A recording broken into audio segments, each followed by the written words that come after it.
Main door polish చేసుకోవడానికి part 3 video అండి ఇది. పోయినసారి వీడియోలో శాండింగ్ షీలర్ అప్లై చేసిన దానిపైన పాలిష్ వేసేది అందరూ కూడా చూశారు.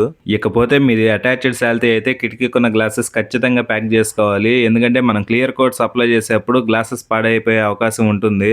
ఆల్రెడీ పెయింటింగ్ మొత్తం కంప్లీట్ అయిపోతే దర్వాజాల పక్కన కూడా ప్యాక్ చేయాల్సి వస్తుందండి. మన వర్క్ స్టార్ట్ చేసామంటే నీట్ గా అవుట్పుట్ అయితే ఇచ్చిరండి. ఎడ్డిమడ్డిగా పూసామంటే బ్యాడ్ నేమ్ వస్తుంది. ఇక ఈ డోర్లకు వచ్చేసరికి ఎంఆర్ఎఫ్ కంపెనీలో పియూ షీలర్ అయితే స్ప్రే చేశాను. మన క్లియర్ కోట్స్ మన బడ్జెట్ ని బట్టి అయితే ఉండాలండి. పాలిష్ చేసుకోవాలని కొత్తగా కన్స్ట్రక్షన్ చేసే ప్రతి హౌస్ ఓనర్ కి ఉంటుంది. కాకపోతే బడ్జెట్ దగ్గర కాంప్రమైజ్ అయిపోయి ఆగిపోతుంటారు. వారందరికీ కూడా ఒక చిన్న సలహా అండి. పాలిష్ ఎప్పుడు కూడా టాప్ బడ్జెట్ లోనే కాదండి, మనకి లో బడ్జెట్ నుంచి అయితే పాలిష్ స్టార్ట్ అవుతుంది. ప్రతి ఒక్కరు కూడా లీటర్ 1500 1600 కాస్ట్ లో తట్టుకోలేరండి. మనకి 300-400 నుంచి కూడా మెటీరియల్ అయితే స్టార్ట్ అవుతుంది. ఇది బాగా గుర్తుంచుకోండి. ఏదైనా సరే పిండి కొద్ది రొట్టి అంటారు కదా, మీరు తక్కువ బడ్జెట్ పెడితే తక్కువ బడ్జెట్ లోనే ఉంటుంది. ఎక్కువ బడ్జెట్ పెడితే హై క్లాస్ ప్రీమియం అయితే లుక్ కనిపిస్తుంది.